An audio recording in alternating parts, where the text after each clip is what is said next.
Bom, meu nome é Beatriz Bueno, eu sou de Conceição do Castelo, criada em Cachoeiro Itapemirim, e foi com o povo de Cachoeiro que eu aprendi a amar o lugar que a gente vive. E por amar Guarapari, ter convivido tanto tempo, e aqui num local maravilhoso que é o Caminho da Fonte, onde tudo começou, né, que é essa região aqui, eu acabei escrevendo um livro chamado Guarapari Muito Mais que um Sonho Lindo, em que eu coloquei o máximo da história que eu consegui juntar. Esse livro era para ter 590 páginas a princípio, mas a gente não teve dinheiro para editar isso tudo, então foi o que a gente conseguiu. Ele surgiu por causa da Fonte dos Jesuítas, que é aqui pertinho da minha casa, porque na época que a gente veio para cá faltava muita água em Guarapari. E todo mundo pegava água nas fontes, tinham várias aqui nesse morro, tinham 3 com cúpula de pedra. A Fonte dos Jesuítas, que é a primeira aqui perto, depois um pouquinho para frente, no muro da primeira casa que tem, depois da fonte, a Fonte do Rosário, que agora eles fizeram até na nascente um poço, e para enfeitar lá o pedaço deles. E atrás tinha a Fonte do Atalaia, que era a maior de todas, a base era quadrada, e que foi mandada destruir, segundo a população, por presos, foi destruída por presos a mando do Junquilho, que era o delegado. E eles quebraram a base. Eu tenho uma cópia de um documento que o Benedito Lira dá para cuidar dessa fonte, a vizinha dela, era a Fonte do Atalaia. E depois a senhora mudou e alguém invadiu ali e acabou vendendo o terreno da fonte. Hoje tem uma casa lá e, pelo que falam, eles criam peixes onde era a base da fonte que eles deixaram. Mas tínhamos mais fontes em Guarapari. Ali na Praia das Virtudes tinha o Poço do Cavalo, tinha água que escorria das pedras, tudo água potável.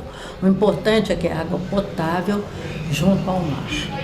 Isso é raríssimo também de acontecer. Todas as raridades acontecem aqui. E tinha outra entre a Praia dos Namorados e a Praia das Castanheiras, que o Silva Mello cita no livro dele, e tem até uma fotografia dela. E lá no centro da cidade tinha o Poço do Jereba, que dizem que era a melhor água. Ali pertinho era o manguezal, que é depois do Camilos, aquele self-service que tem ali na rua Pedro Caetano, antiga Rua das Bonecas.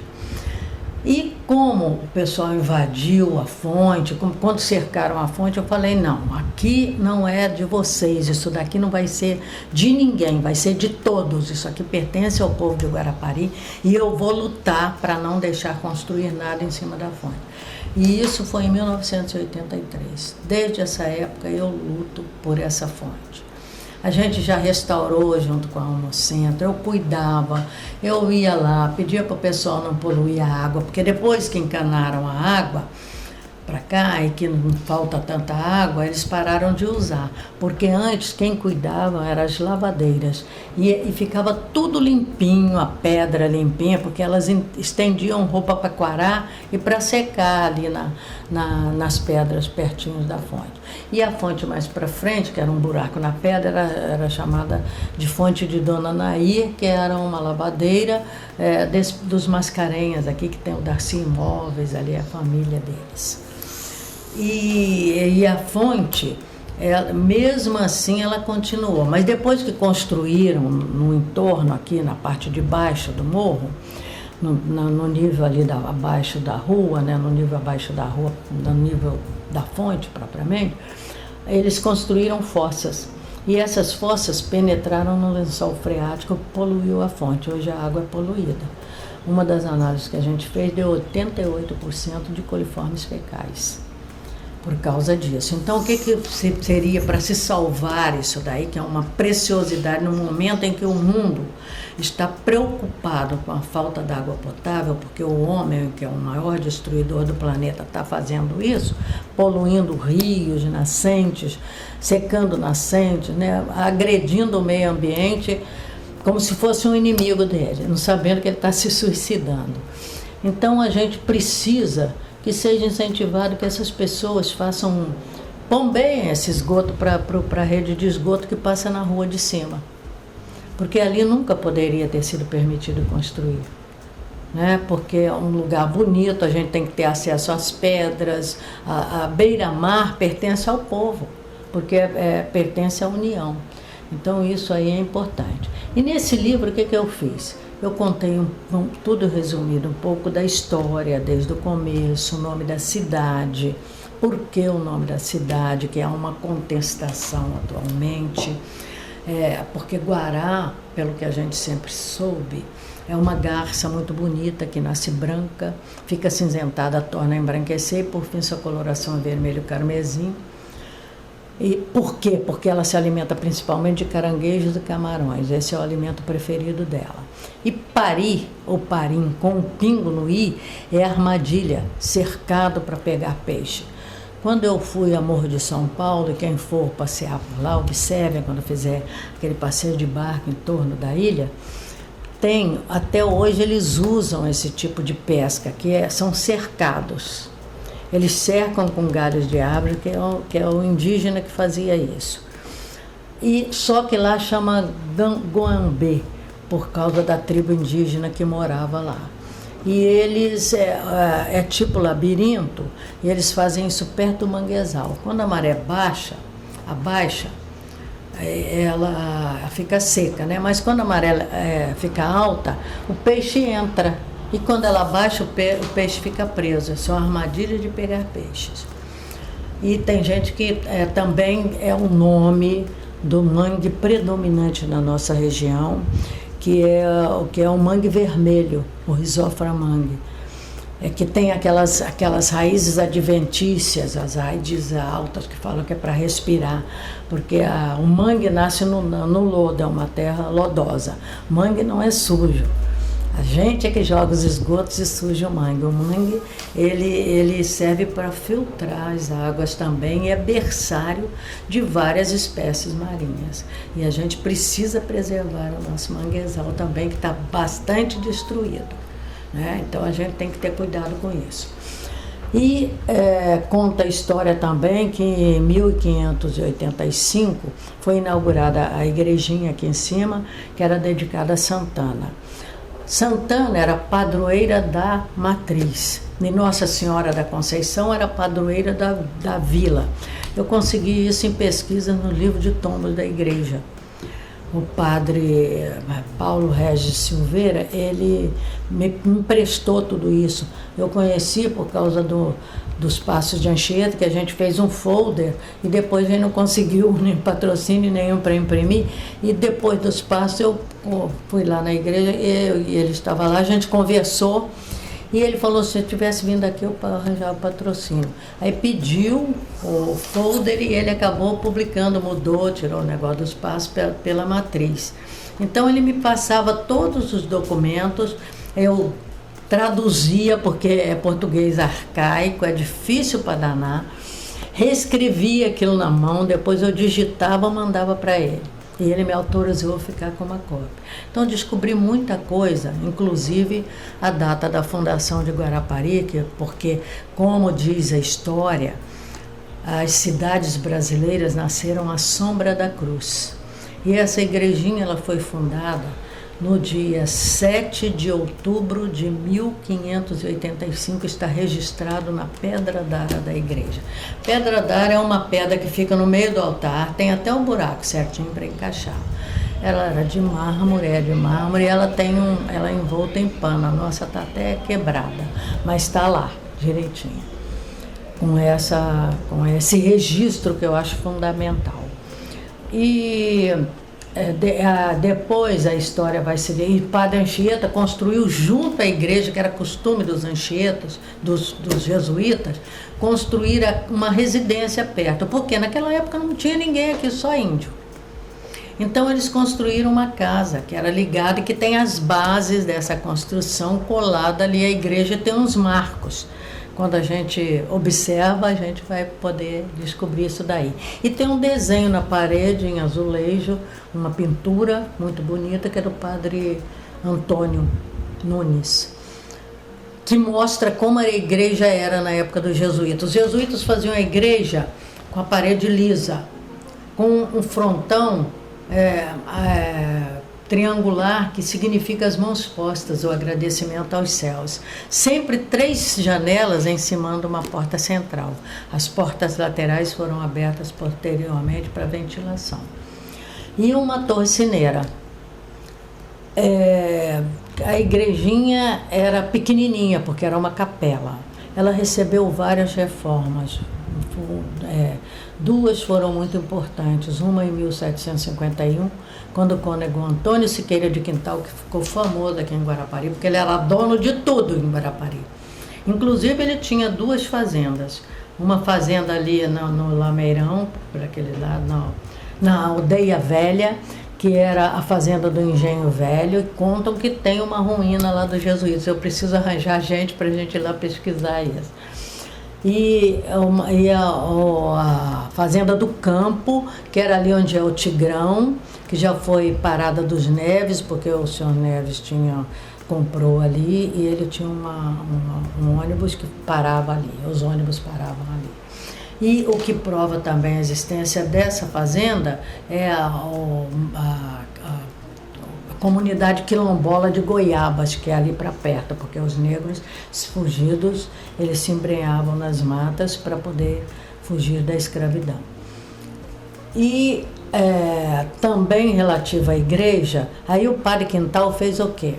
Ele recebeu uma verba, ele podia reformar a ruína atual, que a ruína é bem mais recente, é de 1677, foi mandada construir pelo donatário Francisco Gil de Araújo, que foi excelente para a capitania do Espírito Santo, fez obras em vários lugares, cadeias, igrejas, pontes, ele foi muito bom, ele trabalhou bem, não só explorou, né? E essa igreja, ela foi construída, mas ela não tem uma base de sustentação forte.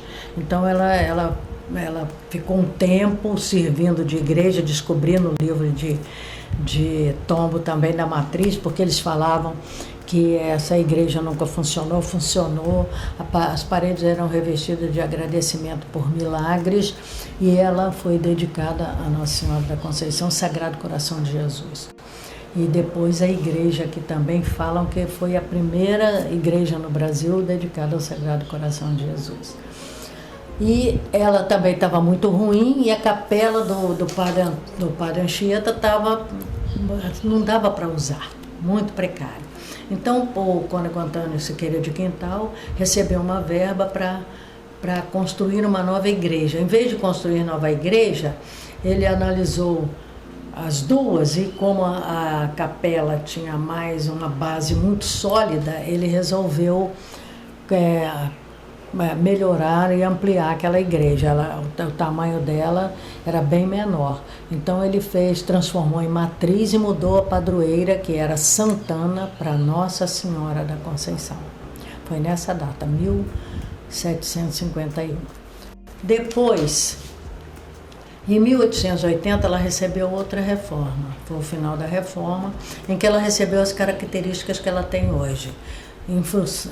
Influência do barroco, caracterizada pelas curvas e contracurvas, e do clássico nas colunas, que são retas. O clássico é do greco-romano e é a beleza pura. Se você olha uma estátua grega, ela não tem 1 milímetro de gordura, é a perfeição. As colunas são perfeitas, é uma coisa fantástica, maravilhosa mesmo. E na época, né, a dona Aninha Ribeirinho, que morou aqui, eu conheci a dona Aninha Ribeirinho, ela morreu em 1964, ela nasceu em 1834, ela viveu 130 anos. E ela morava aqui na casa dos Trajano, seu Trajano, que era o farmacêutico ali na pracinha aqui, Trajano Lino Gonçalves, agora merecida homenagem, né? Até que enfim acordaram para isso. Ela vivia na casa do seu Trajano, a dona Aninha. E ela com a mãe dela foram que cataram as conchas que enfeitavam a fachada e o entorno de portas e janelas da igreja, que a gente trabalhou na restauração agora em 2011. Estava muito... Vocês sabem que a concha, ela se desfaz e é feito cal da concha. E ali estava muito destruído. E eles começaram a pintar por cima e pareciam bolinhas. Não dava para você perceber que eram conchas, só se você firmasse muito a vista ou raspasse um pouquinho. Então a gente falou também com o padre Regis, padre Paulo Regis, se ele conseguisse a autorização do IPHAN, que a gente ia fazer. Eu não sou... não trabalho com mosaico, aliás, nunca tinha trabalhado. Eu falei, eu nunca trabalhei não, mas eu faço. Aí ele falou, tá bom. Aí ele arranjou, pediu autorização, eu fotografei tudo, tirei assim, fiz um desenho, coloquei o tipo de concha que tinha sobrado ainda, e fotografei, depois fiz isso tudo em papelão, e punha lá o papelão do meu lado e fui fazendo e fiz. Eu fiz a maior parte sozinha. Algumas pessoas ajudaram, inclusive o pessoal que estava pintando, 2 pintores que estavam lá fazendo, eles fizeram a parte de cima do entorno das janelas que está em cima.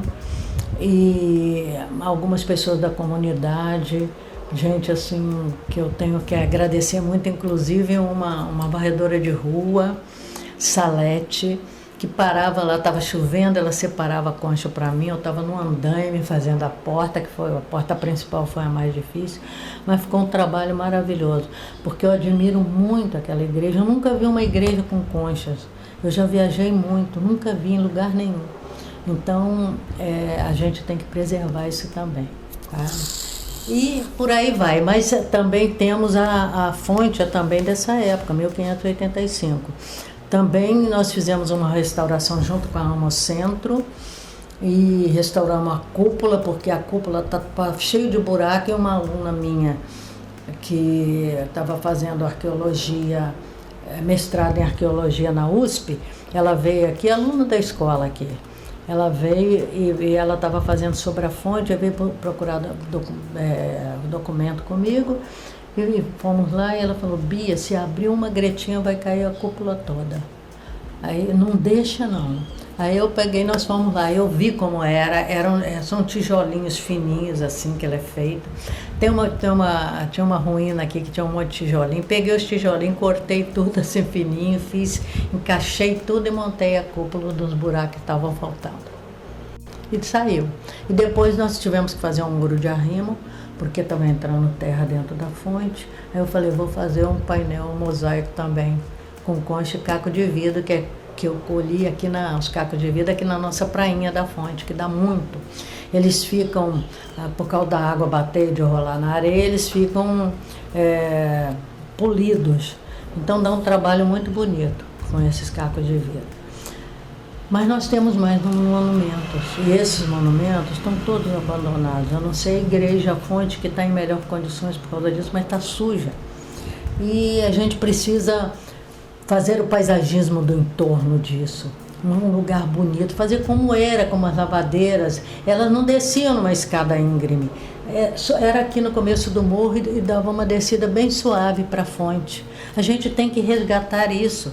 Fora isso, a nossa cidade, ela acolhe os idosos, os aposentados.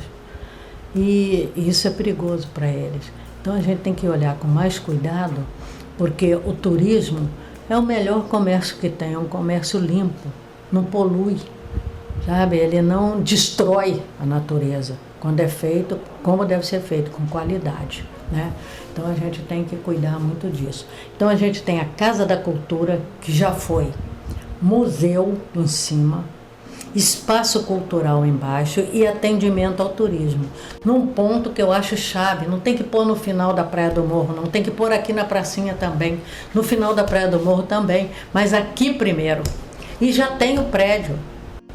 E outra coisa, dá pra gente ver que aquele lado ali, que dá para agora é um terreno baldio, que aquele pedaço ali era da prefeitura, não podia ter construído em cima dela.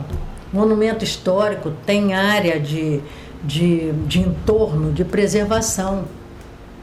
Então, isso aí a gente não vê nunca. Eles veem tantas coisas, faz praça, faz outra vez, faz uma coisa para durar. Pô, nós temos granito de monte barato. e cuida também dessa parte nossa dos monumentos. A ruína agora puseram um muro na ruína. Olha, tem tanta coisa, nós já fizemos muita coisa lá. Já teve teatro. Tinha um teatro que saía da ruína na Semana Santa e até o Rádio Hotel, onde tem a feira, era onde tinha um monte que Jesus era crucificado, que subia aos céus, entendeu? E o pessoal saía acompanhando, aquele itinerante era o teatro. Hoje a gente não tem nenhum lugar para os nossos artistas se apresentarem. Então a gente tem que ter esse cuidado para com ele. Temos o Rádio Hotel, que agora espero que vá para frente, que cuide. Temos o Siribeira. O Siribeira foi doado para ser um clube, não era para ter nada mais além do clube, porque ali é uma área de proteção ambiental também. É pedra, é rocha. E para a gente, a nossa maior riqueza, vocês viram que são as rochas, né? Então nós temos que cuidar disso. Bom, o que temos mais na história? Temos também folclore, artesanato, todo artesanato. Quem fazia, como fazia, entendeu? Nossa riqueza cultural, popular, rendeiras, isso tudo a gente precisa apoiar, porque isso também faz parte do desenvolvimento turístico, né? Nós temos lendas, eu consegui levantar 11 lendas de Guarapari. E essas lendas nos mostram como o povo vivia naquela época, porque não tinham nada. Por exemplo, tem brincadeiras infantis. Tem uma brincadeira de pique que eu nunca encontrei, eu sou professora de educação física, e nunca consegui ver em outro lugar, a não ser Guarapari, que é o canga-burra, que é uma brincadeira de pique-esconde, que a criança fica com um barbante e uma meia cheia, uma bola de meia, e ela, quando fala pode vir, ela sai procurando, e quando ela acha a criança, ela bate com a bola na criança e ela achou do pique. É muito interessante. Tem outra brincadeira infantil, que é lá na Ponte da Aliança, Todo Mundo Vai, que é uma brincadeira que foi adaptada de uma brincadeira portuguesa. As pontes em Portugal, na Europa, elas têm arcos. Então a brincadeira é assim, são de duplas, né? Então uma dupla forma o arco, a outra passa por baixo e faz o desenvolvimento da dança. E eles cantam: lá na Ponte da Aliança todo mundo vai, lá na Ponte da Aliança todo mundo vai. Aí abre a roda, as lavadeiras fazem assim, assim, assim. Os pescadores fazem assim e cantam outra vez na Ponte da Aliança, e vai intercalando com imitações. É uma brincadeira de imitação. Aqui não tinha ponte, então, mas tinha fonte, e virou: lá na Fonte da Aliança todo mundo vai, lá na Fonte da Aliança todo mundo vai. As lavadeiras fazem assim, assim, assim. Os pescadores depois, né, lá na Fonte da Aliança, e por aí vai. As rodas, o povo aqui tinha costume de fazer trovas. As crianças da escola, a primeira escola de Guarapari, o Zé Nobre Leão. As crianças, elas faziam trovas e cada um lia, cada dia um tanto, né, antes da entrada, a trova que havia feito. As melhores trovas eram recitadas no desfile de 7 de setembro, ali no coreto da Praça Irineu José Vicente, que é outra homenagem também merecida, que Irineu José Vicente era o jardineiro que cuidava da praça. Aquelas árvores que estão altas lá, ele podava tudo com forma de barco, de violão, de ponte japonesa, com aqueles arcos. Ele era um artista. E eu sei que o pessoal fazia, as crianças brincavam de roda também, cantando trovas feitas pela população local. Eles tinham o costume de fazer versos também, sabe? O povo era muito preparado.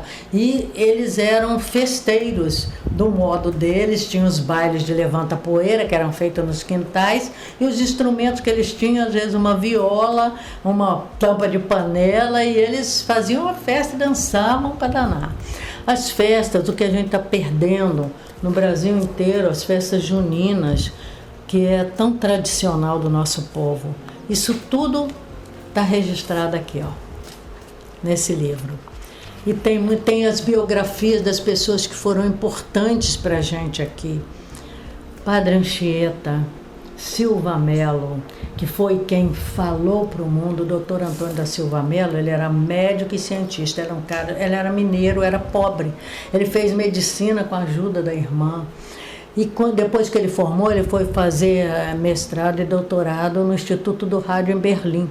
A tese dele era a influência do tório X sobre o sangue. E ele, quando volta ao Brasil, isso foi depois da Primeira Guerra Mundial.